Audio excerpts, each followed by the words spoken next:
Welcome to Retrotopia. My name is Brian, and this is another retro video game podcast. And with me, as always, is Sam to tell us about what we're going to talk about today. Hey, Retrotopians, this week we are talking about The Legend of Zelda, the Minish Cap for the Gameboy Advanced. All right, Brian, how are you doing? Not too bad. I'm not. That was a better intro. Yeah. I mean, every so often you just gotta, do it again until you get it right. No, I'm doing pretty good. And how about you, Sam? Not bad. So yeah, let's get into the socials and we're switching things up. So I feel a little out of place here because. Yeah, we switched up the format at the last minute there to try to make it flow a little bit better. As always, we're always trying to involve our flow. Not working because we're still discombobulated, but we just want to thank everybody for listening to us. And if you want to join in on the conversation on our Facebook, our Twitter, our Discord, or you can write a comment on the podcast at Spotify Podcasts. You can find us at linktree/Retrotopia. That's linktr.ee/Retrotopia. And now we're going to start a new section, which Sam's going to introduce for our comments. Yeah, we're going to call this the 8-Bit Banter Box. And these are comments that our listeners have submitted for us to read on the show. They're not necessarily related to the game that we're playing this week, but we will read them and answer them. Yeah, and there'll be a little bit of music here. And with that music, we're going to get into the comments. Sam, would you like to do the pleasure? Sure. I love doing the pleasure. We're heard. Guy Who Does Things writes in and says, Sam and Brian, and Al if he shows again, if you were a character in Super Mario Brothers 2, not Lost Levels, would you be, and let's be honest, who would you be, and let's be honest, neither of you are Mario. No. We should actually, Alan, this is a call. When you hear this, chime in on the Discord and pick whatever character we don't pick that's not Mario. So, yeah. I'll let you go first, Brian. Oh, you'll let me go first? I get to pick out of the three. I'm the younger brother. I could pick Luigi, but let's be honest. It's Pride Month. I'm Princess. I'm very proud. Very good. Very good. I am going to pick Luigi myself, and my rationale is that I am clumsy. And so I find Luigi to be very clumsy to play with because he does that weird jump and he slip slides all over the place, and that would be me. Makes sense. I'm just Princess because I float. Yeah. I guess. I have actually no rationale. Yeah, you're prettier than I am. Yeah, that's true. I can't argue with you on that one. I gotta have that kind of confidence boost right now. Yeah.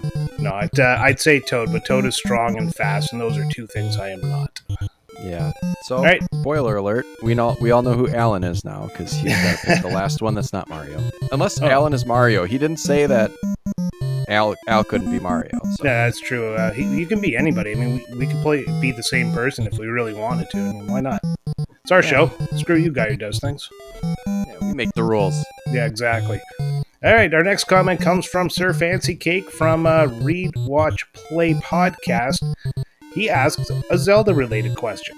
Saria's song from Ocarina of Time is an absolute jam. What would Brian's song and Sam's song be? I suspect mine would be an Ocarina version of Welcome to the Black Parade. Sam, what will your song be?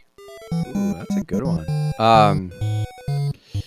Yeah, I don't know how well this would translate to an ocarina, but I was a couple weeks ago on the Discord. I was asking everyone like, "Hey, what would your?" I was at a baseball game, and I thought, "What would my walk-up song be for batting?" And I landed on "Man in the Box" by Alice in Chains because I thought that would be kind of cool because you're in the batter's box and you're walking up to the batter's box. What better song? So I guess my answer is an ocarina version of Man in the Box. I don't know how that works, but there you go. Mine would be. What about you? Mine would be Milkshake. My milkshake brings all the boys to the garden. Yeah, but an ocarina. It would be like, yeah, it would be like a. What are those? Shoot, I should know this. The rock people. Goro. Gorons. Yeah, it would be like a. Yeah, it would be like a Goron version of Milkshake because they have like the bongo drums and all that kind of stuff. Oh, perfect! And then just there we go. Link jamming out on the ocarina there. Yeah. No, I like that. that is my answer. And we want to thank you guys for submitting your comments there. And if you want to submit your comments, you can do that through the Discord. We put out a post on a thread every week, so you can add your comments. Just join the Discord. Join in on the fun. It. Do it. All right, Sam, what have you been up to in life? Oh, it's been busy weeks here, and I've been trying to focus my gaming time so that I'm being productive. It feels weird to say that I'm trying to be productive while I'm gaming, but uh, otherwise I would just like play a little of this, little of that, and never get anything done. So, 3 games that I've been playing lately and working on are Castlevania Rondo of Blood for an upcoming episode. It is very, very tough, but I'm quite enjoying it. I've gone back to Final Fantasy VII Remake for kind of my personal game. And then I'll shout this one out, but I gotta look and make sure I'm saying it right. But I've been playing Daedalian Opus for the Game Boy. I had to emulate it.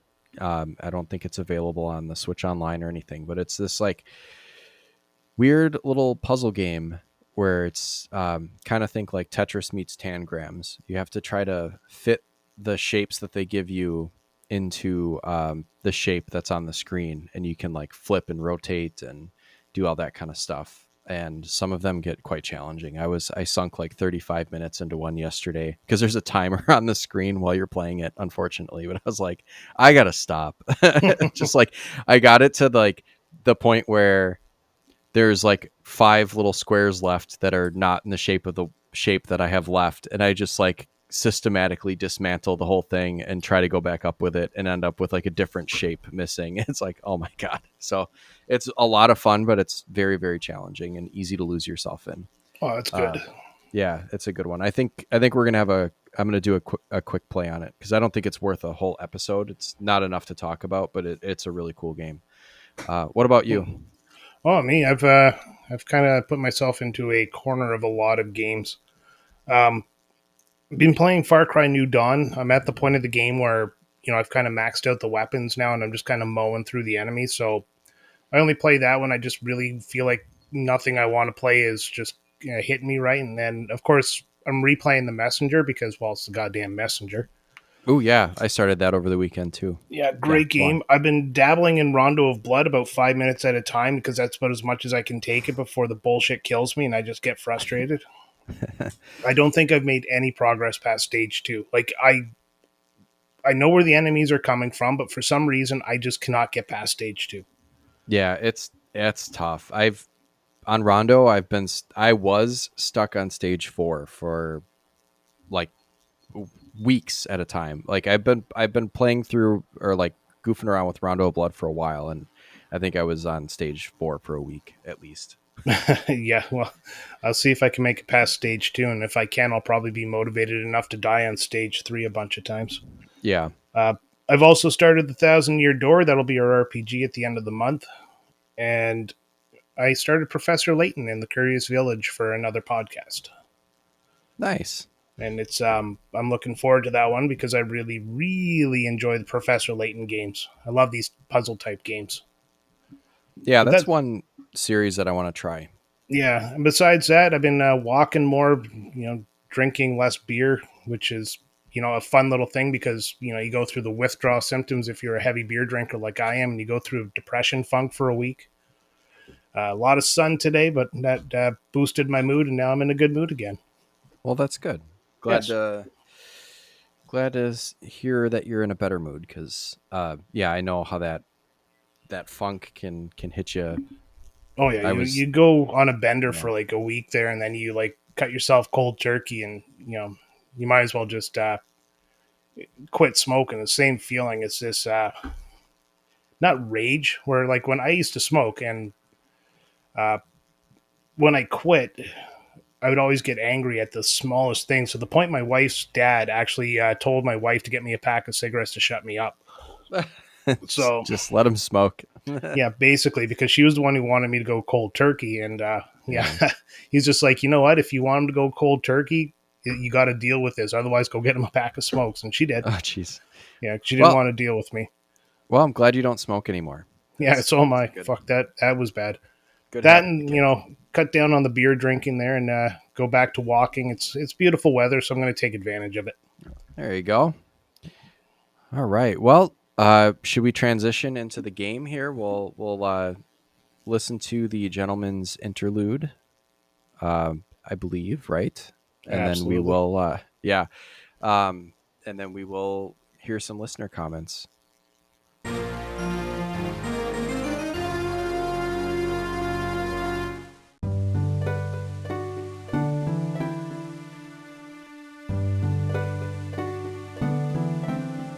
The Legend of Zelda, the Minish Cap, a revered chapter in the illustrious Zelda series, is a testament to the collaborative genius of Capcom, Flagship, and Nintendo. The game's development journey was a fine example of strategic planning and patience. Initially, the development was paused to prioritize the creation of 4 swords. However, in February 2003, the gaming world was thrilled when industry titans Shigeru Miyamoto and Eiji Aonuma announced that the development of the Minish Cap was back in full swing. The game's launch was a global event, making its grand debut on the Gameboy Advance. It first enchanted gamers in Japan on November 4th, 2004, before captivating European audiences on November 12th, 2004. North American enthusiasts joined the adventure on January 10th, 2005, followed by Australian fans on April 7th, 2005. Testament to its timeless appeal, the Minish Cap was re-released on the Wii U Virtual Console in June 2014 and later on the Nintendo Switch Online and Expansion Pack in February 2023. As the 12th main installment of the Legend of Zelda series, the Minish Cap holds a cherished spot in the annals of gaming history. It was the first original Zelda adventure to grace the Game Boy Advance, introducing captivating lore and mesmerizing narratives to the handheld console. The game explores the origins of the villain Vaati and the creation of the 4 swords, integral elements in 4 Swords and its sequel, 4 Swords Adventures. A standout feature of the game is Link's acquisition of a magical talking cap named Eslo, which grants him the power to shrink to the size of a Minish, adding a unique dimension to the gameplay. The narrative unfolds with Link, a young boy residing in the kingdom of Hyrule, who is invited to a festival with his friend Princess Zelda. This festival honors the legendary Picori Blade, a mighty sword that once expelled evil from the land. However, the festivities turn sinister when Vaati, a nefarious sorcerer, shatters the Picori Blade, unleashing a wave of malevolence into the world. Charged with the task of mending the shattered blade, Link embarks on a journey into the enigmatic Minish Woods, seeking the assistance of the Picori to reforge the sword and vanquish Vaati. The Minish Cap was met with universal acclaim from critics and players alike. It was lauded as the 20th best Game Boy Advance game by IGN and clinched the coveted title of 2005 Game Boy Advanced Game of the Year from GameSpot. These accolades testify to the game's compelling story, innovative gameplay mechanics, and the enduring charm that defines the Legend of Zelda series. In conclusion, The Legend of Zelda The Minish Cap is a cornerstone in the Zelda franchise, offering a rich backstory, inventive gameplay, and unforgettable adventures. Its development journey, release history, and critical reception underscore its enduring significance in the gaming world, cementing its status as a treasured title for fans and a monumental chapter in the legacy of The Legend of Zelda. All right, that was the gentleman's interlude from our great British friend Alan. And or once as again, as we started calling it in the Discord, the gentleman's ejaculation. I don't know if that's going to stick or not, but he wants it to, yeah. we were talking about how funny it is when you're reading something like old timey, like I don't know, like 19th century, early 20th century, like someone will exclaim something, but the author will use the word ejaculated, which is great. The word is co-opted. Yeah, and then I chimed in with like jerking awake. I always think is funny. Like I picture someone waking up like, whoa, and they're jerking off as they wake up. Yeah, well, sometimes. Oh no, I've been sleep jerking again. Oh man. All right, what are we? 32 episodes. Once again, talking about penises. Yep, there we go. Can't do it. Anyway, speaking of penises, we got a bunch of comments from our Discord people. Yeah. We'll kick this off with Unbuckled Cape. He says, God, I crave. Oh, Unbuckled Cape is from the Unbuckled Comics podcast, by the way.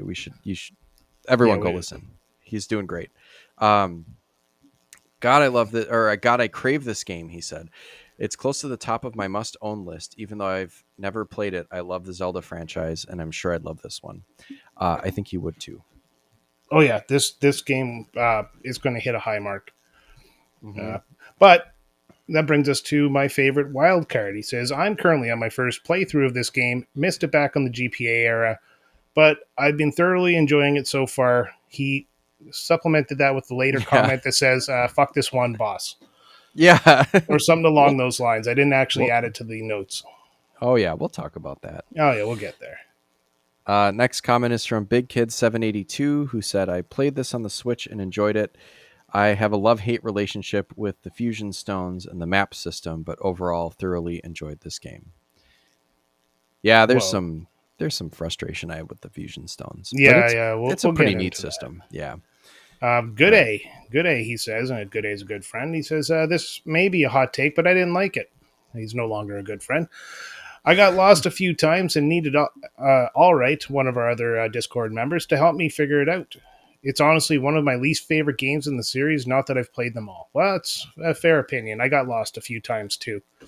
Actually, I got stuck a couple times. Yeah, after the first dungeon there, I had to pop a walkthrough real quick just to figure out where to go next. Yeah, it is kind of odd. There are a couple of, I think I would call them choke points, but I have them highlighted where we can talk about them. Excellent. Yeah, let's next comment comes from Digital Dave, who said, this is a neat little game. Nintendo rarely misses with this franchise. I'm looking forward to hearing your guys' thoughts about the game. Well, thank you. We'll give you those thoughts. We will. And finishing it up is Super Dave from the Treehouse Anime Club. Anime podcast, obviously. He says, the Minish Cap is one of the most beautiful games on the GBA, on top of being a solid Zelda title. I really like the focus on dungeon puzzles, and MC had a few brain teasers that were fun to figure out. I wouldn't call Minish Cap an underrated Zelda title, but I do feel like it gets left out of the conversation more often than not, and I agree with that. Yeah, I think this is the only, DS and the 3DS, like the DS family of systems got 3 at least Zelda games, 3 or 4. The Game Boy and Game Boy Color had at least 3, and the Advance only got 1. Yeah. And this is it, and it's really good. And I wish there were more advanced style, like graphics. Yeah. The Game Boy Advance, yeah. I know I've owned one, but I don't remember it looking this good. Oh yeah, it is just spectacular the way the graphics are on the Game Boy Advance, and I don't know where I was when I owned it because I didn't think it was anything special. Yeah, have you ever seen a modded GBA that has an enhanced screen? No. Oh, they are good looking. You can get kits to mod it, but I'm too scared. I'm gonna break it. Come on, big boy. I'd break it. Yeah. No, it's like small electronics work. I'm not good at it. I'd break it. Send it my way. You'll never get it back. Yeah, I have two. I have 2 GBAs and a link cable so that I can trade my Pokemons with myself because I don't have any friends. But Ooh, I do have 2 GBAs. I'm your friend. We just don't have a link cable long enough. Yeah, that's true. That'd be really funny to build like a, what is it, like there was a transatlantic like telegraph cable that they made, that was like the first telegraph cable that went across the Atlantic. We could do the same thing, but with Oh the yeah, Game Boy Link cable from Milwaukee to Ottawa. yeah. We just have to go through the Great Lakes. Yeah, right through the Great Lakes, and that's fine. And let me tell you, those lakes are great. Each and every Yeah, one of them. Just aren't like they all of great? you. All right, so let's transition into the game. So we're going to do this like every other podcast does, so we're stealing the idea. We're going to play some music there, and when we come back, we're going to start talking about Legend of Zelda, the Minish Cap.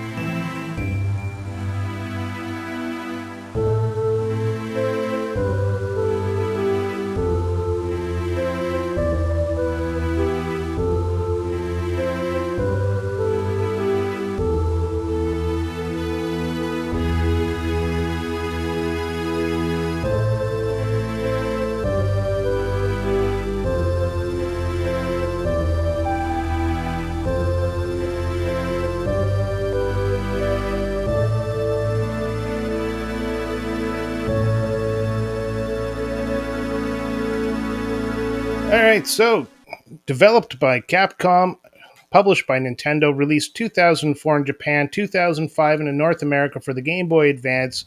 What's the question we always ask at the beginning of every episode? Game chat is, why did we choose this game, Sam? I love this game. I did not own a copy growing up, unfortunately, because I think I would have really enjoyed it then too. But I played it pretty much as soon as it hit the GBA online. Within the last couple of years, I played it for the first time, and man, it is so good. I was hooked on it immediately, and didn't set it down until I finished it. Yeah, I remember Yeah. you saying you started it there, and like 2 days later, it's like done. Yeah. Well, yeah, and this most recent playthrough was really quick too. I played it through twice now, and I think I got more out of it this time, where I found a few more of the kinstone pieces that allow you to do some things, and there's a lot to find that I missed some things going through. There were some items that I did not get, which is pretty interesting that there's so much to this game on such a small package. Like even the map is small, but there's so much there. Yeah, I kind of appreciated the small map, though. Yeah, It, made it it kind of manageable. well, yeah, it made it encouraged you to kind of explore because you weren't going for like 6 hours in one direction like certain Assassin's Creed games. Or yeah, or a certain Breath of the Wild. Oh yeah, I mean, I do like Breath of the Wild, but like, man, it takes a long time to get from point point A A to to point point. B. Yeah, Sometimes, yeah. especially when you get like you keep getting shiny objects along the way. It's like, ooh, what's that? Ooh, what's that? Oh Ooh, yeah. what's that? Oh my gosh. Yeah. And then you see, oh, there's like silver bokoblins over here. Let me go kill some of those and take their whatever treasures they have. Yeah.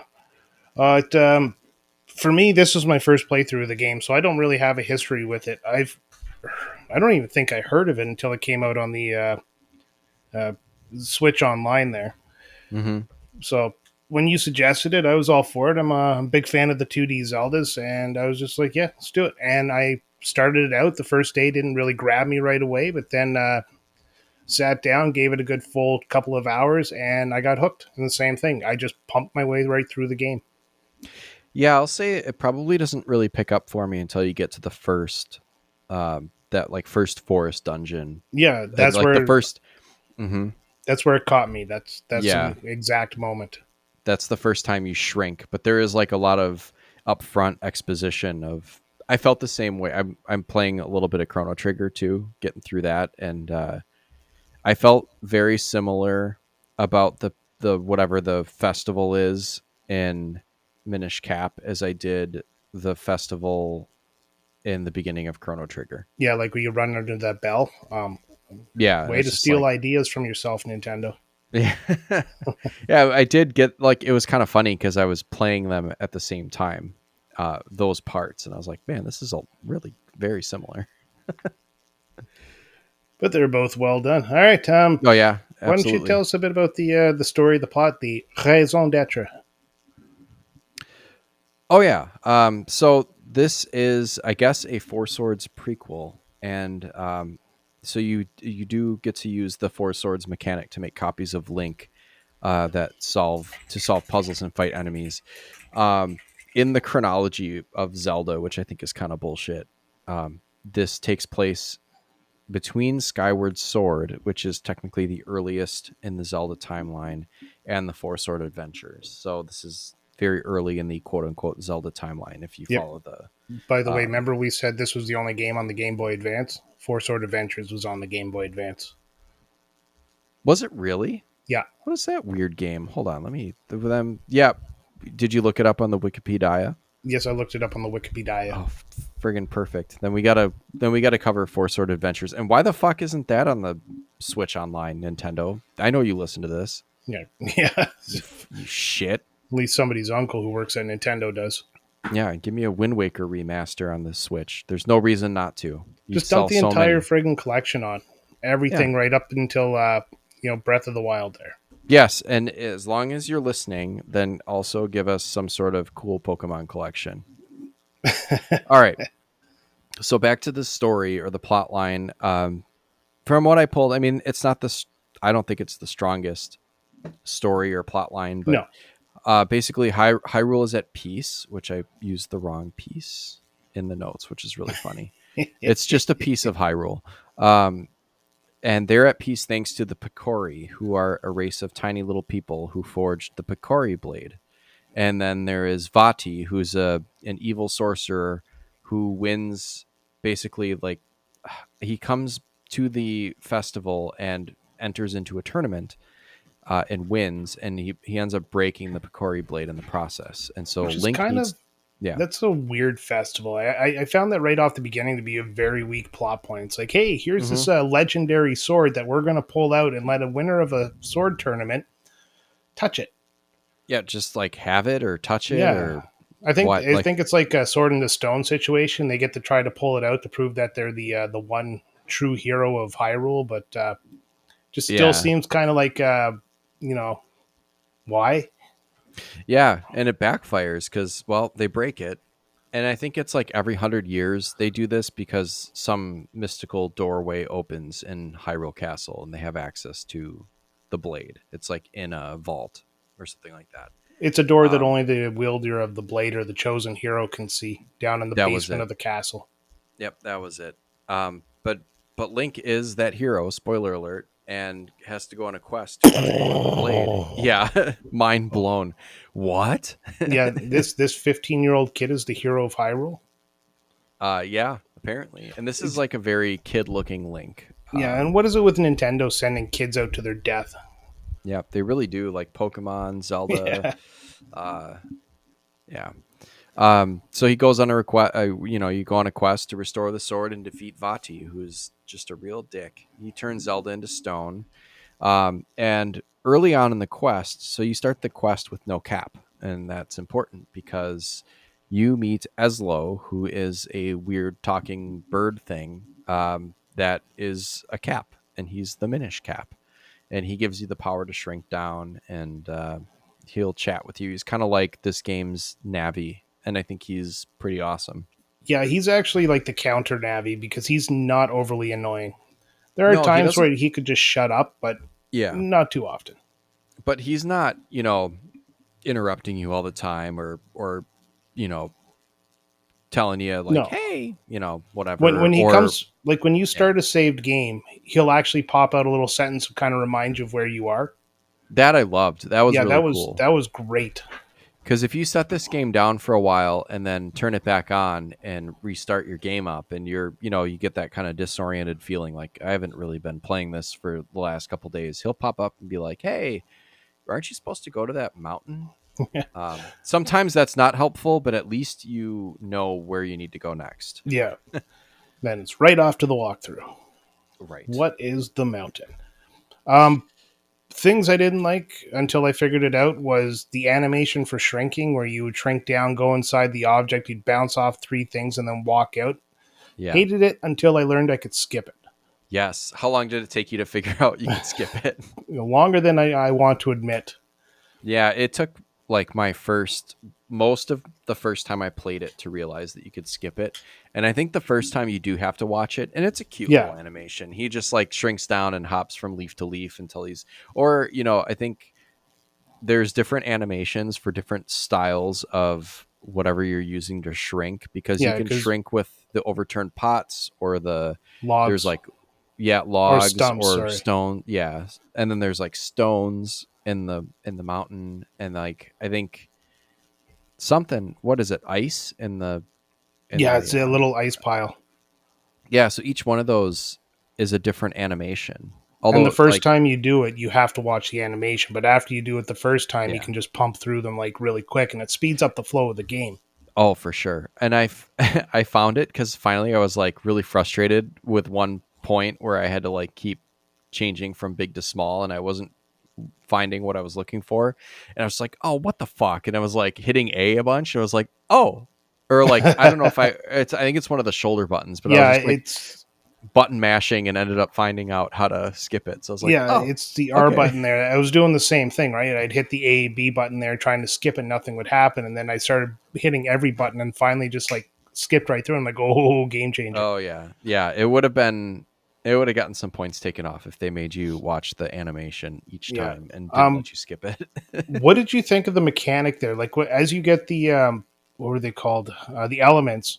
Mm-hmm. You would pump up your sword, and then you would be able to stand on these glowing blocks and charge up your sword, and eventually, or like you could get from 1 to 3 extra links. Like you said, it was beginning Yeah. of 4 swords.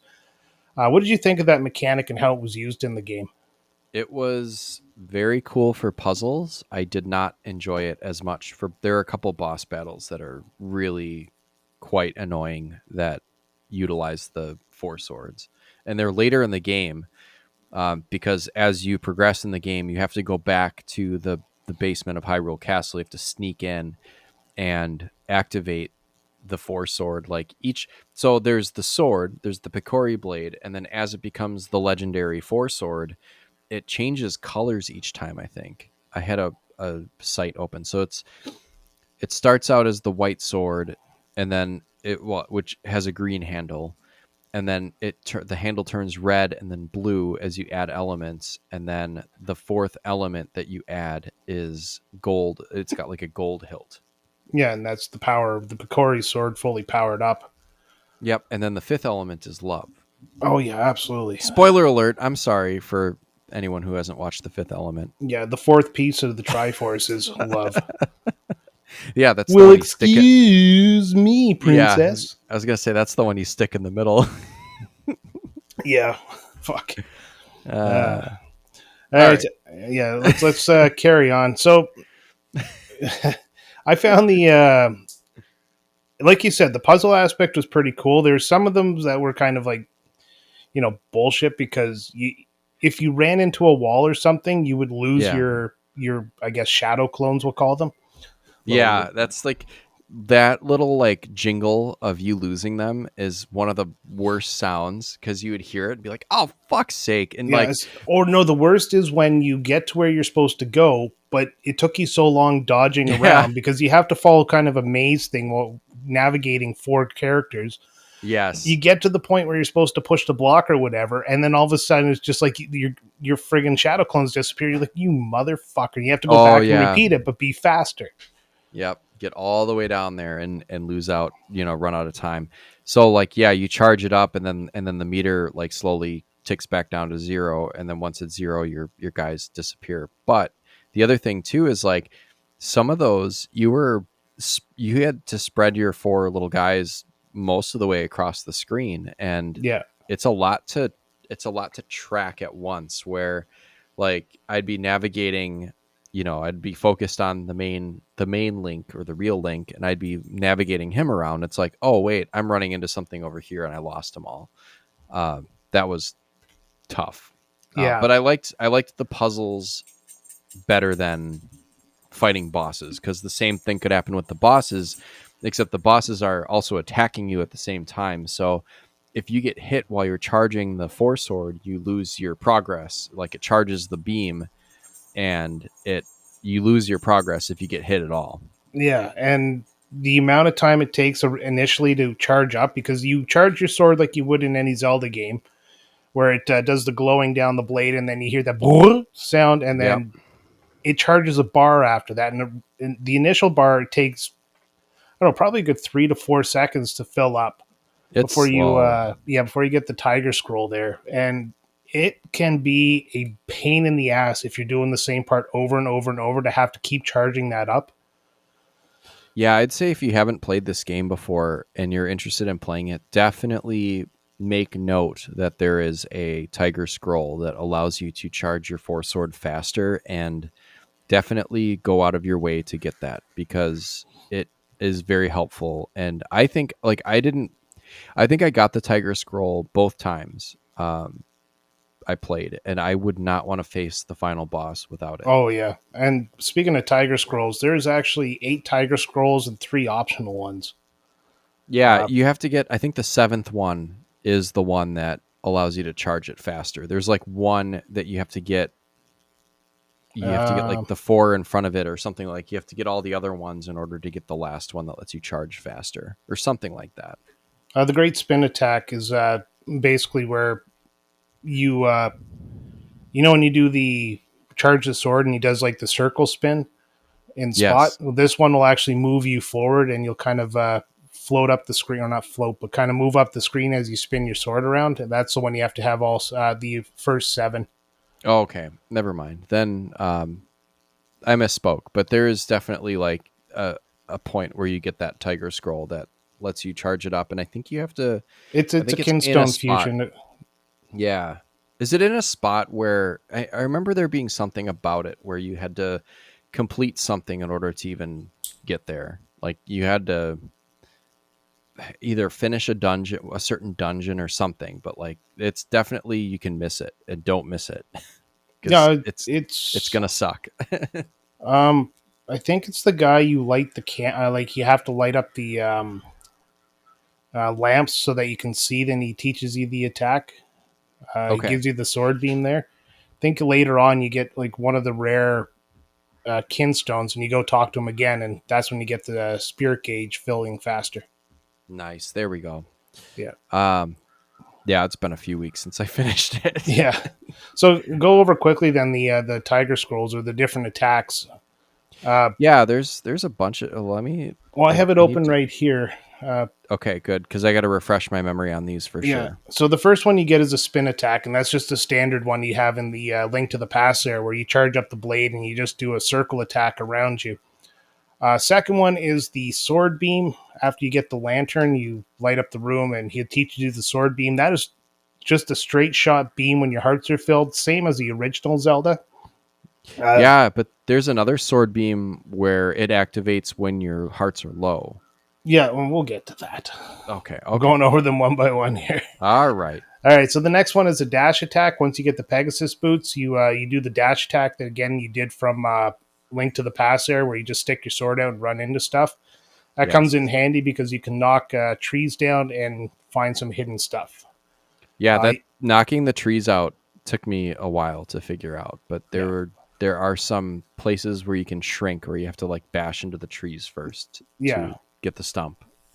Yep, absolutely. It also took me a while. I forgot that, running with the Pegasus boots did that, and then I did it by accident once, and that's how I figured it out. There's a lot of, in these games, like when in doubt, I just bash into things with the Pegasus boots. So the one you were talking about is called the Peril Beam. Yes. It's when you only have one heart left, you swing the sword, and it does kind of a beam.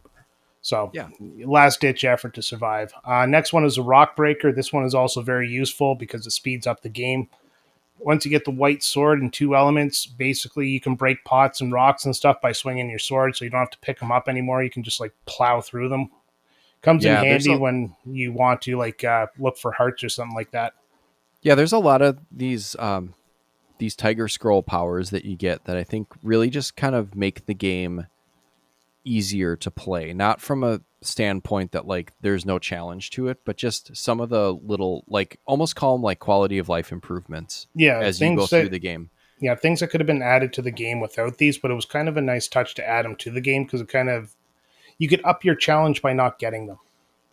Right. Yeah. If you, oh God, I don't know why you'd want to, but if you really wanted to, you could fight those bosses without the quick charge. Yeah. So going on last three here, we got the roll attack, self-explanatory. You roll and you swing your sword as you go. You have the down thrust, great for the ladies. You Yep. have you get the rock cape, which lets you jump up, and the down thrust will obviously take the sword, and you'll just kind of land on the ground and stab whatever's underneath you. Then you have finally the great spin attack, which is you hit the button repeatedly as you do a spin attack there, and you just kind of go around the screen. Yeah, that one's kind of cool. I found the rolling attack and the rocks cape, like jumping attack, to be kind of hard to pull Down off thrust. sometimes. The down thrust. I found those to be kind of hard to. I didn't use those very much. No, I didn't even get to down thrust in the roll attack, and obviously not the great spin attack either. Some of them are like they're cool, but I don't really see any. You'd be going out of your way to try to use them, and then I think you're leaving yourself open to. If you ever get that in a game where it's like, I want to try to make a point to use this attack or this ability or whatever, and then you're so focused on trying to do that you get your ass handed to you. Yeah, actually, lots of games. Yeah, that I mean, that happens quite a bit. So. I mean, there's some games where I just like role playing games. I'll stick to attacking only because the magic becomes so convoluted that it's not worth using. Yeah, or like some of the advanced sometimes like tactics that you can do in Pokemon. Games that require like button combinations to do the big attack there, and I'm like a notorious button masher, so yeah, that's like when fighting games and RPGs started to kind of like merge a little bit. It's like you need to do all these crazy combos and like do quick time stuff. It's like no, please don't make me do that. Yeah, if you want this to happen, you have to hit the button perfectly at the exact frame that that enemy is about to attack you. Then you do this dodge, and you hit this other button, then you throw the controller against the wall, then you pick up the pieces, put it back together, and hit the R1 button. And then you'll unleash the super massive attack. Yeah. That does like 5 damage. Speaking of these extra abilities you get, kind of as a good segue into some of the items. Did any of the items stand out to you? There are some interesting ones I thought in this game that don't really show up anywhere else. Going for the ones that don't show up anywhere else, I'm going to save those for a minute here, but I think the least used item was the small shield, even though it was probably something that could have saved me many of times. Oh, I didn't equip a shield the entire game because you have to have it. Like, he doesn't automatically have it equipped where it's just there if something is hitting you head on.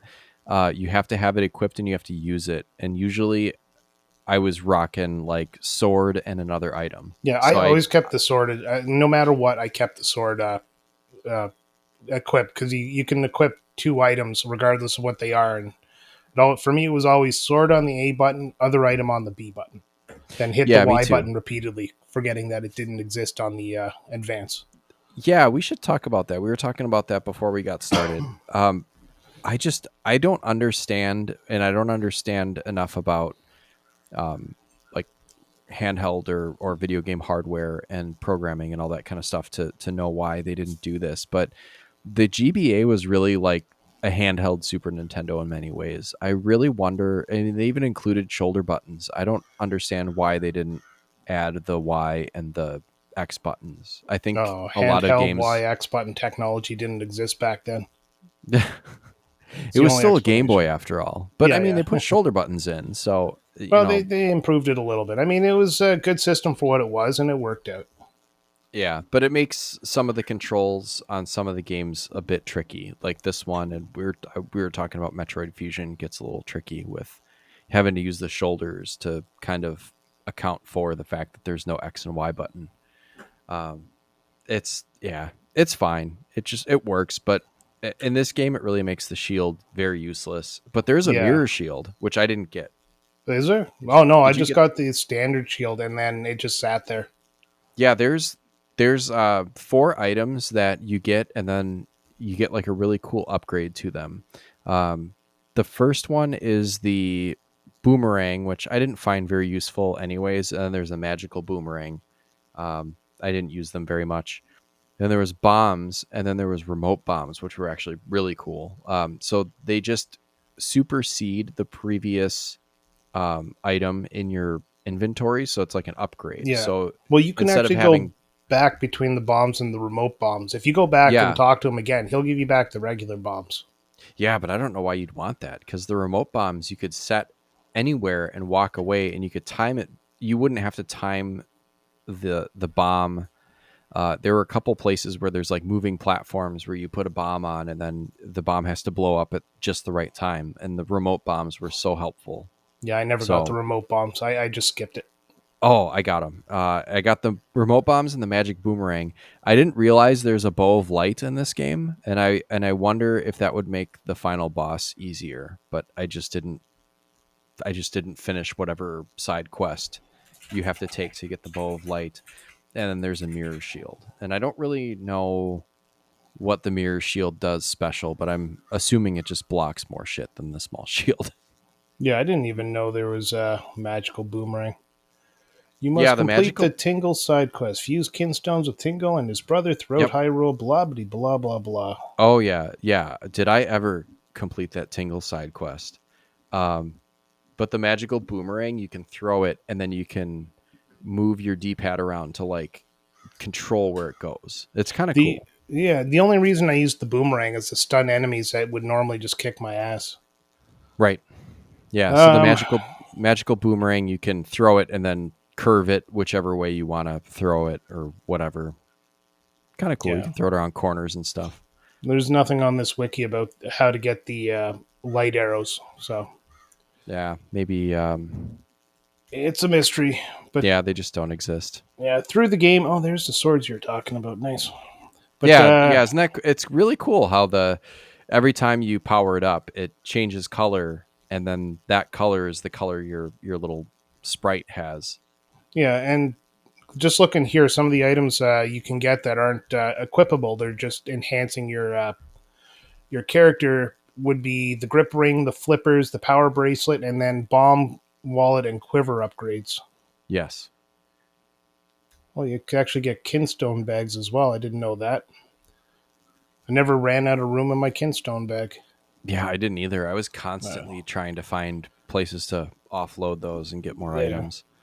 Nice thing about this game is the items that you don't equip, like the grip ring, the flipper, and the power bracelets, are mandatory. So you're going to run into them to move forward, anyways. Because the grip ring lets you climb up the side of a mountain, which you have to do to get to the mountain dungeon. The Yep. flippers let you swim, which comes in really handy after the point you've fallen in the water way too many times. Oh yeah, And it doesn't take any health from you, but no, which is he nice. definitely yeah, but he definitely like you get a little like Link is definitely drowning animation before they put you back on the shore. Yeah, and then finally the power bracelets, which let your Minish form. There's two ways you see your Minish form. One is on the big world where you're just a little dot, and then you can move stuff around like bookcases and all that. Then the Hmm. other one is kind of a zoomed in version where you see Link as a normal size, but the world around him is gigantic. So, Yeah, I uh, really liked the walking around on the overworld as Minish, and then you have like a little, almost like a little speech bubble with your face, so you can yeah, tell where you are. And then it was really fun to, in a couple of spots of the game, you can't see the Minish unless you're also that size. So in the main Hyrule town, um, there's a couple spots where you go Minish and then go out into the town, and then there are like little Minish people like hanging out in the town that you couldn't see before, and I thought that was really fun. yeah. Oh no, I loved walking around the town as a Minish, trying to figure out where I could and couldn't go. And Uh, you can trade kinstones with. This might be getting ahead of ourselves a little bit, but you can only trade kinstones with the animals in the town, like cats and dogs and stuff, unless and only if you're Minish. yeah, for But the some cats, reason, being small lets you talk to animals. So right? And the cats will take swipes at you. yeah, but we'll get to the kinstones in a minute there because we still just talked about some. What's your favorite item? My favorite item here, I What's think. your one that's always in your inventory that you switch out only when you have to? Um, gosh, probably this is going to be a real boring choice, but probably the bow. Yeah. Because everything else was so specific that I think one of my favorite ones though is the mole mitts, because that really opened up a lot of possibilities on the map where you'd see these caves that were kind of walled up with dirt all over the place. It almost looks like cheese. Yeah. And then once you get the mole mitts, it just opened up a whole nother level of exploring different caves and stuff. Cause I would always make note of like, oh, there's one here and here and wherever, but I can't get to them yet. And then once you get the mole mitts, it's like open season. Like whenever you see one, it's like, I'm digging in there and I'm going to find some shit. Yeah, the moments were pretty fun. I really enjoyed those. The gust jar was also kind of fun. Uh, Yeah. Basically, suck stuff in like pots and stuff like that to get things out of your way, so you can cross lava fields and all that kind of good stuff. Otherwise, you could puff it out and it would what would it do? It would blow the little lily pads when you're on them. But there was other stuff Yeah. puffing it out could do. Yeah. You could propel the lily pads, and you could cripple the flying monsters that you couldn't Oh, otherwise that's what it kill. was. Yeah, I Boomerang really did that liked. too. Oh, did it really? I didn't even use it because I knew the gust jar did. Um, the When you're Minish and you can go up into like different shops or houses in the town, and you're up in the rafters, you sometimes have to use the gust jar to like clean dust off the rafters so you can move around. Oh yeah, yeah. Well, you could walk through the dust. I just did that. Yeah, but it's slow, so I would like suck it up. And Yeah, it takes sometimes like there was it takes the same amount of time. every now and then there was like a kinstone under there though, or like Oh, something. was there? Oh yeah, I guess yeah. You could find kinstones all over the place, and that's a great segue. Let's talk about those stupid kinstones. Oh, fucking kinstones. It's a cool concept, but I really, and I think I listed this in some of my frustrations, but I did not like giving someone a kinstone. And the nice thing is that, so basically, we'll take a step back. There's kinstones. They are like the halves of almost like a, what do You know those like necklaces that you Yes. give to your best friend there when you get together? You put them together. Those are kinstones. Yeah, Brian and I have one. Absolutely, it's a penis. It's a penis. Sam has the head. I have the balls. Yeah, and it's split down the middle, so when we meet, we can link them together. So yeah, there's different colors of them that have different rarities and different shapes and stuff. And when you link them with just NPCs all over the place, they can be Minish, they can be regular sized people, they can be animals. There's some that are set into cave walls. They basically unveil something on the map. It's either like a treasure chest or like a secret Like dungeon. yeah. Yeah. Now, And you go in there. You got to go mention ahead. the four colors. You got the four colors of kinstones. You got the green, which is supposed to be the easiest to find. The Yeah. blue, and the red, which are increasingly rare, and then the gold, which is quest specific. You're going to find them to move forward. Right. Yeah. There's a couple places where you have to use gold ones. Yeah. I did not appreciate giving someone a kinstone for them to reveal something on the map, and then I go to that spot on the map and I open up a chest that's another kinstone. Yeah. Oh, that was like a dick move. Yeah, like sometimes it's like, man, I like this kind of mechanic to this game, but it could be a little bit more abbreviated. Like I didn't need to give someone kinstones to find more kinstones. Like that's Yeah. just extra padding, Well, extra bullshit. the thing I found weird is the red kinstones are supposed to be the hardest to find, but I had so many of them and nobody wanted them.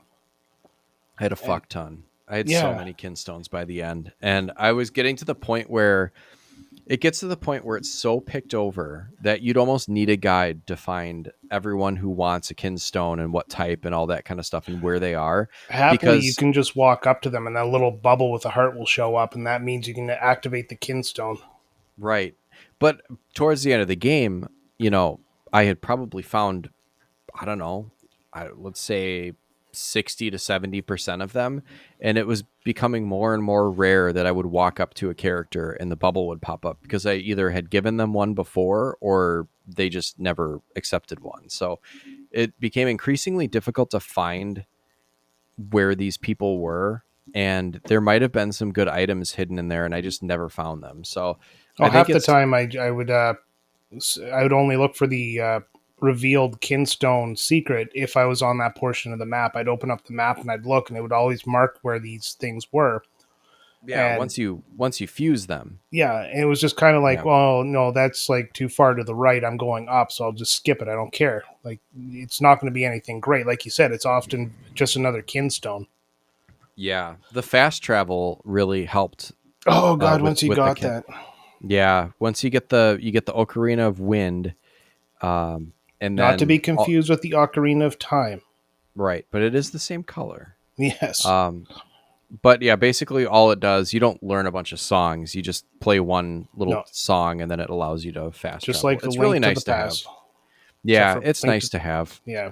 Well, to get around the map, you absolutely have to have it. Otherwise, you're constantly running through these roadblocks that you've been trying to get rid of for the whole game.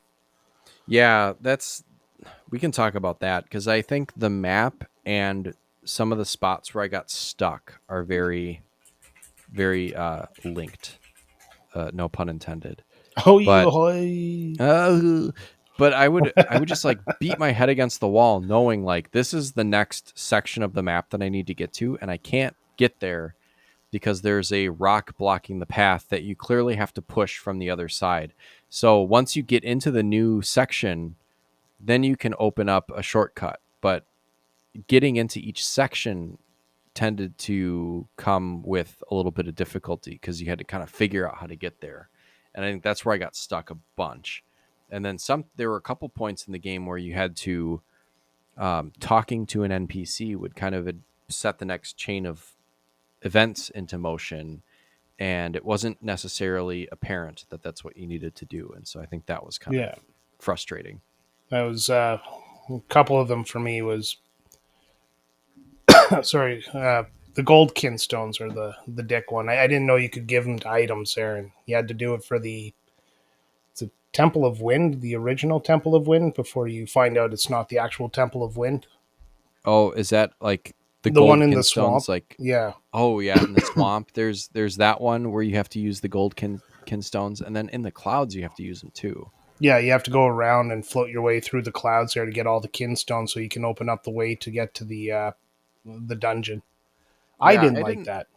You didn't? I didn't mind it too much, but it was definitely like one of those things where there's one left, and there's definitely the possibility that you get kind of wrapped into a feedback loop where you're looking for a kinstone and you can't seem to find it. Yeah, and then once you get it, you're like, fuck, which one did it go into? Like, which slot did I have to put it into? And then there's one back at the start, and I forgot about it. So I got all the kinstones I needed, and I'm like, where the fuck was that kinstone I had to pair it up with? And I kept going around in circles.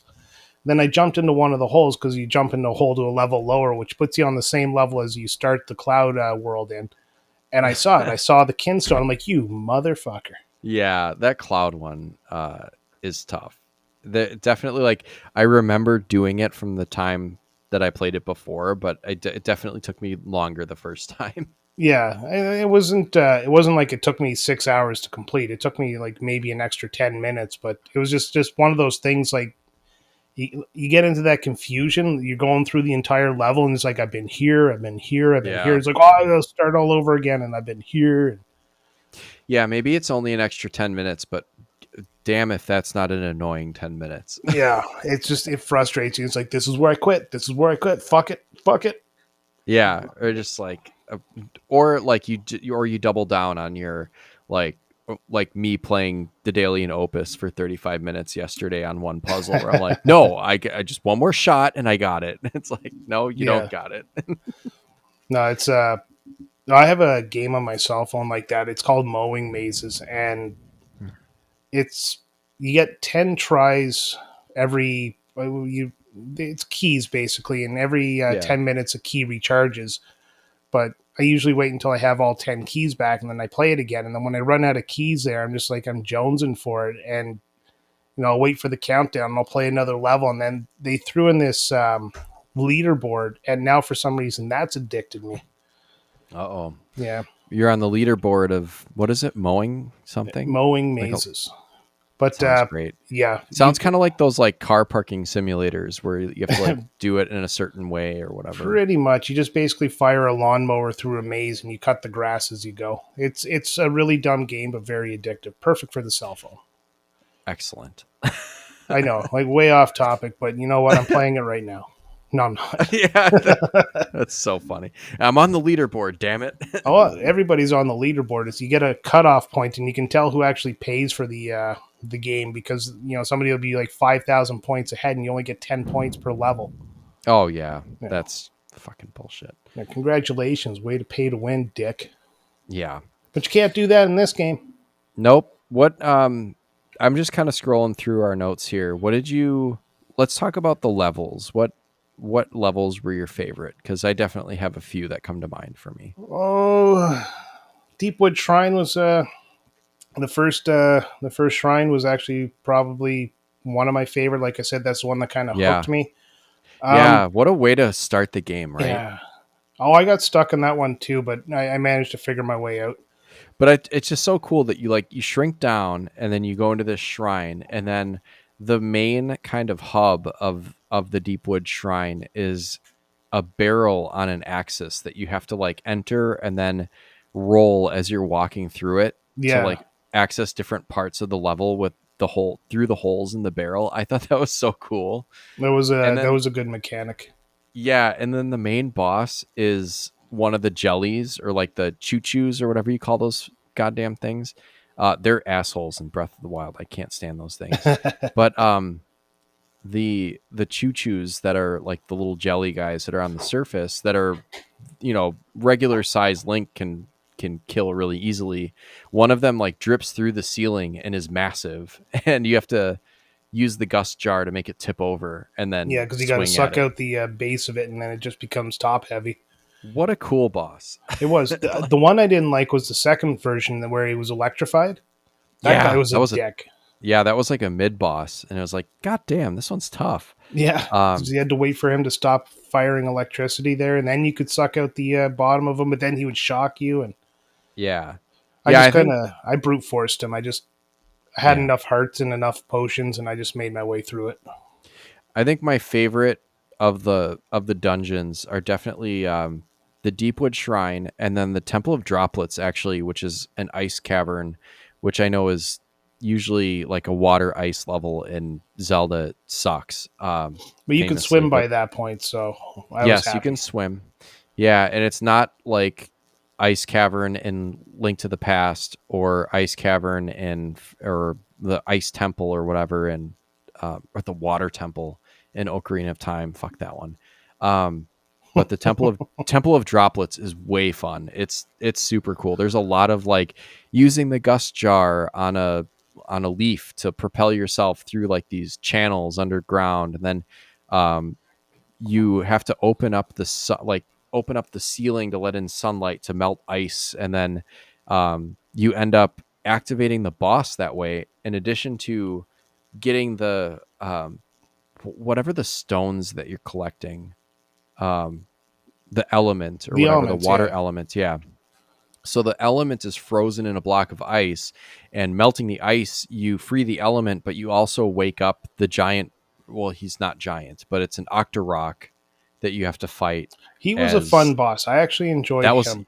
That was a really cool boss. I love that. Anytime except for running around him in a circle trying to burn his tail there, that just fucking drove me nuts. Yeah, and you had to use the lantern. That's where you get the lantern, where you can melt ice and light. And I like that the lantern wasn't. It was a way to do fire that wasn't reliant on magic, which I really appreciated. Yeah. That was one thing that I wasn't too thrilled with in Link to the Past, was having magic, a magic gauge. I'm glad they kind of got rid of that. Yeah, usually it's like a fire wand or fire arrows, or like in Ocarina of Time, you have like Din's fire, and it takes your magic meter to set things on fire unless you have sticks. But this one, it's just like you have a lantern. You walk up to shit and it starts on fire. I loved in like the crypts, you could set the mummies on fire. Yeah, and they would turn into regular dickhead skeleton enemies. Yeah, the skeletons suck, but like the mummies were a lot harder to kill just on their own, and then they would also, if they got too close to you, they start to hump you. So Yeah. That I don't like. No, nobody likes that. I don't like getting grabbed and immobilized while my health goes down. No, that's one of the things I hate. It's like those the rupee monsters. I don't know what their names are. The ones that have Oh, like the rupee hanging off of them, and it's like, ooh, yeah, 20 rupees, and you go grab it, yeah. and he sucks you in. Those are the likes, Yeah, and they steal your shield too sometimes. yeah. Well, I And never had it equipped, so yeah, me neither. Or your tunics in the later games. But um, what other bosses? Any other bosses kind of jump out to you that you either um, liked or hated? honestly, the one from the Temple of Wind, I think it's a Gaigor pair.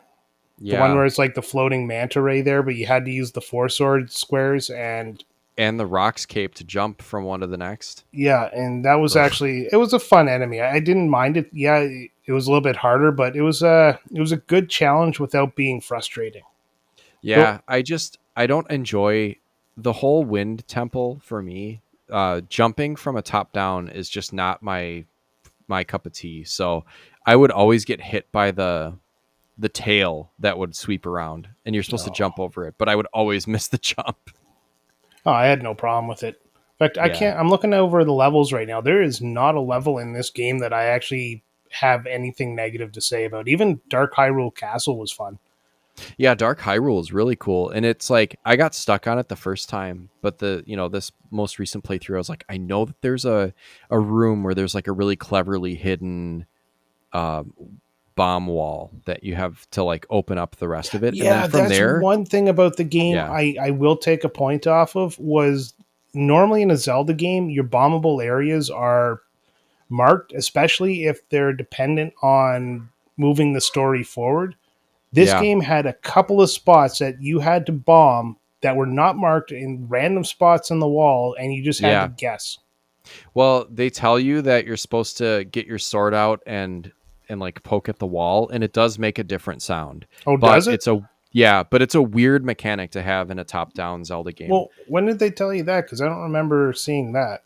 One of the NPCs does. Oh, fuck. Yeah, I can't remember where, but I was like, oh yeah, and I actually did use it because I was like, I know there's a false wall somewhere in here, and I don't know where. I can't remember exactly where, but I used it, and it was like, tink tink tink tink. I was like, yep, this is the one. When I Bombed got it. stuck for too Yeah. long, I just popped into the walkthrough there and was like, bomb this random wall. I'm like, oh, okay. Yeah. Um, Although getting the map and the compass helps because then you can Yeah. kind of deduce like, okay, I know I need to get to this room and there's no door to it, so it's got to be something Yeah, here, time to or spam the wall with bombs. right. But there Yeah, was a part in Dark Hyrule Castle there that actually just made like my heart sink. And you know those knights, the big knights with the shields that are fairly difficult to beat one on one. And yes, then you get to that part there where you need the 4 keys to open up the chest to hmm get the master key or the boss key. And then once you get there, all of a sudden the 4 rooms around you have these bosses, or not bosses, but those knights that show up. And there's like one red knight, and then the other one has a white knight and a black knight, and then another red knight, and then kind of repeat. And you right, have to take each and every one of them on in order to uh, progress to get the keys to open up the locks that are blocking the block that you have to push out of the way of the stairs. right. And I didn't have the remote bomb. You have to remember that. Nor did I ever use the bomb on these guys. So I used the Oh, cape to jump them. oh, did you really? Yeah, you just Nice. when they swing, you jump them, and then you get behind them. You get like good 2-3 hits, but you can't Oh float down. shit. You have to be quick. It's like a tap of the button. You jump over them, and you hit them a couple of times. Bugger off, repeat. Yeah, And there was definitely I appreciated that about the Rocks cape, that you had different the length of time that you held the button determined how long you kind of like jumped. yeah, and that Yeah. became very useful when Quick hops. when I had to learn to hold the button down because I would do the double jump, so I wouldn't hold the button down, and all of a sudden it just like fall like a rock, like a rock cape. Yeah. No, last boss, dick. That's all I'm gonna say. If you Yeah, want to he's fight him, but fucking sucks. too reliant on the 4 swords thing.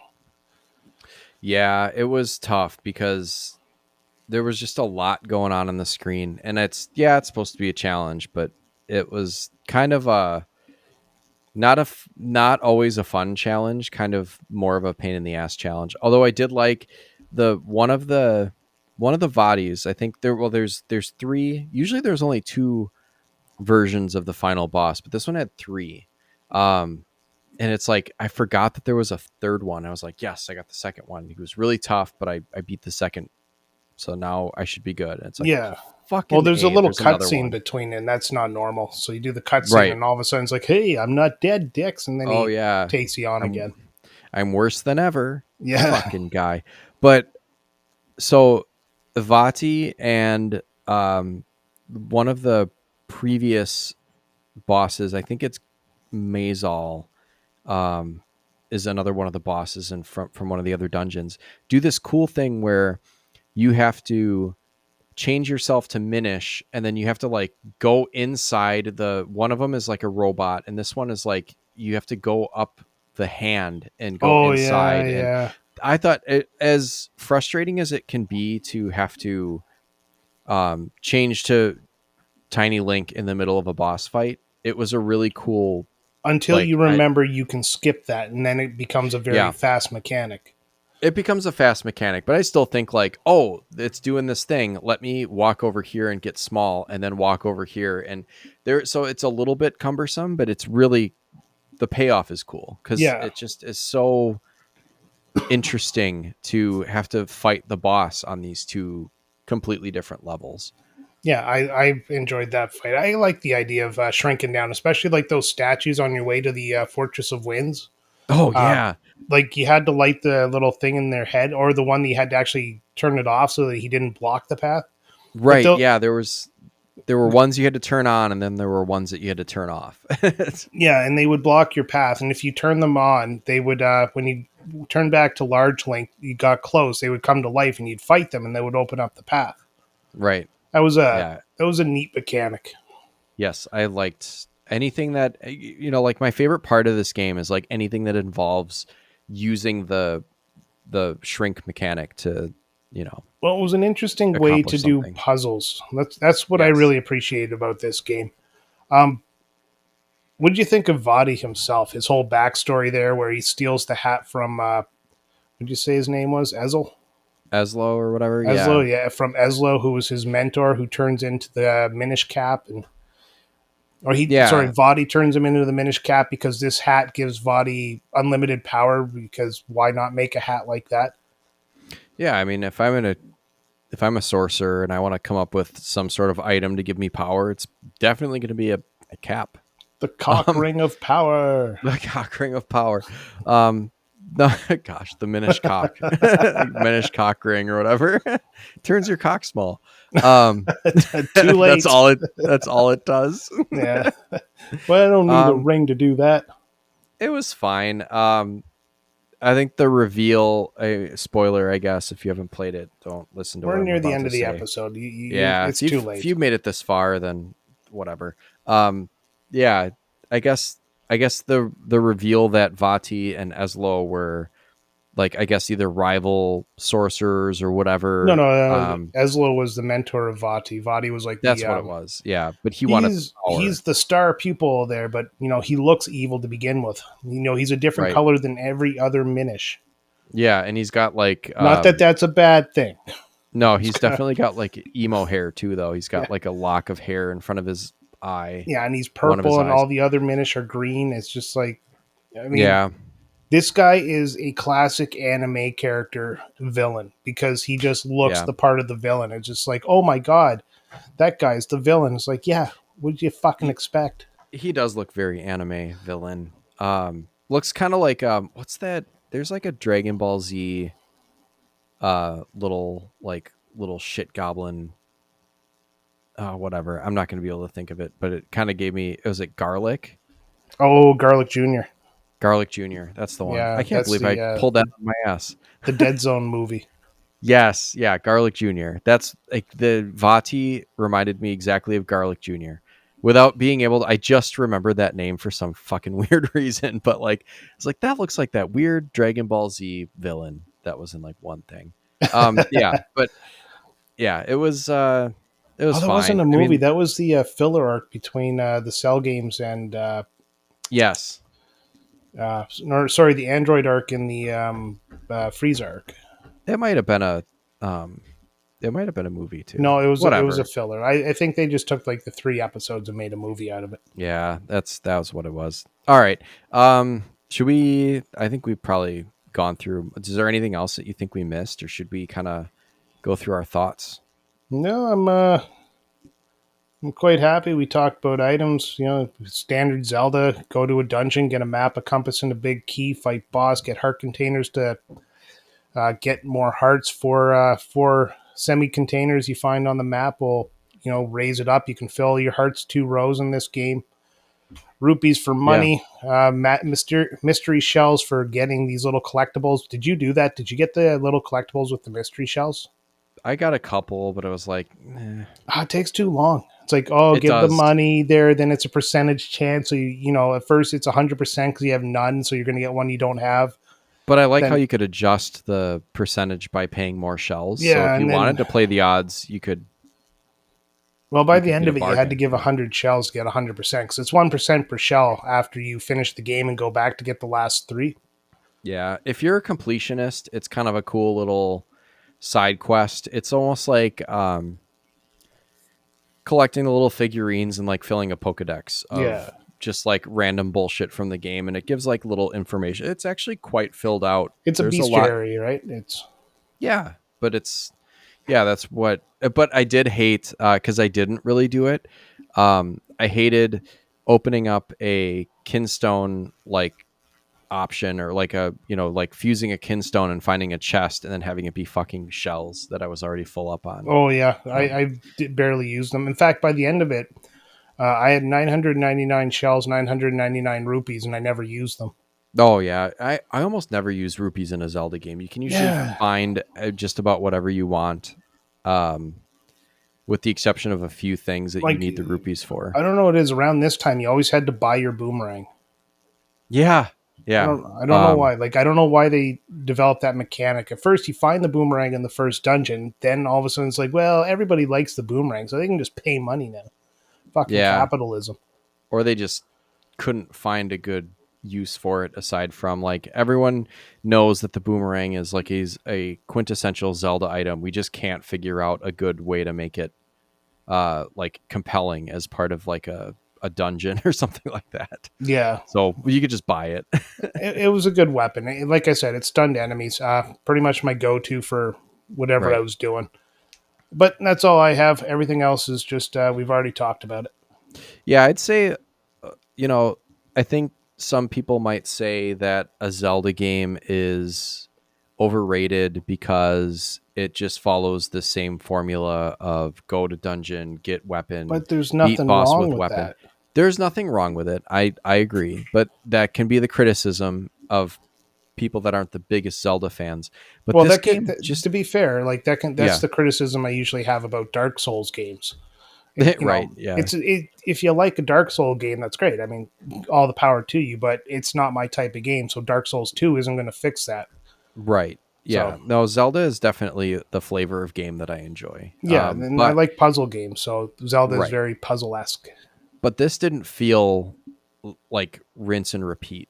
I don't think. I like how they're using kind of a new concept with the shrinking there. They're using the classic Zelda formula with a new concept, and they very well blended together. Yeah, I think it was awesome. I'm actually very excited now to play any of the other, like this one is a Capcom developed Zelda game, and I think Oracle of Ages and Seasons is Capcom, and maybe Four Swords Adventures was Capcom too. I'm excited to try more of these Capcom games that I missed. These are very, very good. Yeah, Capcom kind of knocked it out of the park there. And once again, the music in this game is fantastic. Uses a lot of familiar tracks that you would hear in Link to the Past. Yeah, and some kind of down-resed 16-bit versions of some of the sound effects and songs from Ocarina of Time, which I thought was pretty cool. Yeah. Which is kind of a nice touch. Yeah. So very awesome. Yeah. So I'm done. I'm ready to wrap up. Who's going first, Sam? Score wise, we want to give this game a score out of 10. I had 8.5 for some reason, but as we were talking about it, this is a solid 9. I can't really find too much wrong with this game. Except, like I'd maybe what I would take a point off for is like the Kinstone stuff was a bit much, and the blue shells really didn't do much of anything for me. And some of the four sword stuff gets a bit frustrating, but otherwise it's very good. Yeah, absolutely. I can't argue with any of that. For me, it's also a 9. This is now not topping the list of best Zelda games, but it's pretty high up there. I'm still calling Link Between Worlds the best one I've ever played. And yeah, I like the 2D Zeldas more than I like the 3D Zeldas. So this would probably come number 2 or number 3, right around Link to the Past. It's funny. I was always like trying to think of the Zelda games that I've played. What are my top 3? And it's really tough because I almost don't think that something like Skyward Sword, which wouldn't be anywhere near my top 3 anyways, but like a Skyward Sword or Breath of the Wild or Ocarina of Time can be assessed on the same, like by the same metric as a 2D top-down Zelda. Like you would almost have to have 2 separate lists. Well, and I think that's the nice thing is you actually can have 2 separate lists, and then you can have a combined list. What's your favorite? Like some people are just going to like the Game Boy one. Some people are going to like the original Nintendo one. Some people are going to like the 3D one. Some people have only ever played the latest 2. So yeah, I think for me, I'd have to make sense of it as like 2D and 3D separate, and then from there take like my sentimental favorite from the 2 lists. Yeah, but this would definitely probably be. I think this would be in my top 3. This is a very good Zelda game. Yeah, looking at the list of Zelda games, the ones I've played. So I still haven't played Oracle. I played Oracle or Ages, but I don't remember which one it was. So I'm not counting it on my list until I play it again.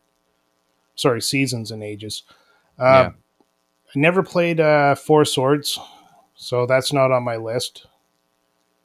I played that. Phantom Hourglass and Spirit Tracks I have to play. Those are available at my local video game store for a lot of fucking money. Yeah. I have Skyward Sword on the Switch. Started it, never played it. My brother tells me it is fantastic. It's one of his favorite now. I think mostly for the story, really? Maybe not so much for the gameplay. Yeah, definitely turn off the motion controls and just use the controller. Yeah, that's how yeah. That was his advice. Tears of the Kingdom and Tears of the Kingdom and Breath of the Wild were fantastic games, but I'm not putting them high on my list. They were just great. I but loved them. I love them too. Like I played the absolute shit out of them. Just when it comes to the whole Zelda thing, I mean, Wind Waker was better. Twilight Princess I found a little bit better. I like Twilight Princess. Yeah. That's a good game. Link's Awakening remake on the Switch was better. Oh, that game is magnificent. Yeah. But that could be something we do in the near future. Just we got to play about another 50 games, it looks like. Yeah, there we go. That sounds about right. Yeah, then we got to find the Zelda Wand of Gamelon on the 1993 Philips CD. Oh, fuck that. No. Zelda's Adventure on Philips CDI. I think those games are widely regarded to be terrible. Yeah, and that's why we got to play them. Oh, I wonder if there's a way. Anyways, did you give it a score yet, or I gave it rambling? A 9. No, I gave it a 9 as well. I was like, we might just be rambling, and yeah. Oh, we tend to do that. Yeah. So let's get into the tier list. So we gave it a 9 out of 10. We also have a tier list where we rank all the games on a scale of S being the best to F being the worst, and S and F both require unanimous agreement for us to put them in that category. But without further preamble, I'm giving this an A. This is an A tier game. Yeah, absolutely. It is definitely an A tier game. Close to an S, not quite though. There's some better games in the S tier. Yeah, I think so. I think it's sitting in the A tier with some pretty good company though. Oh yeah, absolutely. Just trying to open up that file to keep the conversation going, but of course... trying to figure out what else is in the A tier? We got Pokemon yellow. By the time this comes out, you'll have heard that Pokemon is in the S tier. Super Mario Yes. RPG, and I don't remember the third game we threw in there. And of Was it course, South Park? South Park? Yeah, it might have been South Park. Yeah. Yeah. All right. No, that's there it is. It is an A tier game for sure. Absolutely recommended that you play this game. It's available on Switch Online. Switch Online is a great price to get a whole ton of games. Yeah. And with what they've been adding lately, especially in the GBA and Game Boy areas, and I think the Super Nintendo and Nintendo have been around the longest, and I think are the most filled out, or is as filled out as they're going to get. Really, that tier where you get the N64 and the Game Boy Advance are where you're getting a lot of really good additions lately. So I think it's worth it. It's definitely worth your while. There's so much good stuff to play in there. Oh, and yeah. a Force lot of your stuff kids that we're to going play to be covering. retro games. Yeah. Yeah. All right. That's it. That is everything for The Legend of Zelda, the Minish Cap on the Game Boy Advance. Next week, we are going to, I might not be there for next week if I can't get myself past stage 2, but Alan will join Sam to talk about Rondo of Blood, a Castlevania game for, what's it called? The PC Engine. Oh yeah, the PC Engine, not even a fucking console, man. This game is. I'm surprised that, or I'm happy that it's on the. If you want to play it, and you're listening to this ahead of that episode coming out, it's available on the PlayStation Network for pretty good price. You get Rondo of Blood, which is the prequel to Symphony of the Night, and you also get Symphony of the Night on that collection. Yeah, and if the summer PlayStation sale is still going on, I got it for $6 Canadian. That's like pennies in America. Yeah, they actually pay you to download it. That's how bad the game is. No. No, that's how valueless your loonies and toonies are up there. Hey, you leave the maple syrup dollars alone. Maple dollars. And Sam, send us off with your stellar catchphrase. Oh, right. Yeah. Well, we already talked about how next week we're talking about Rondo of Blood. And if you're listening to this usually on a Monday, have a great week of gaming, everyone. And we'll talk to you next time.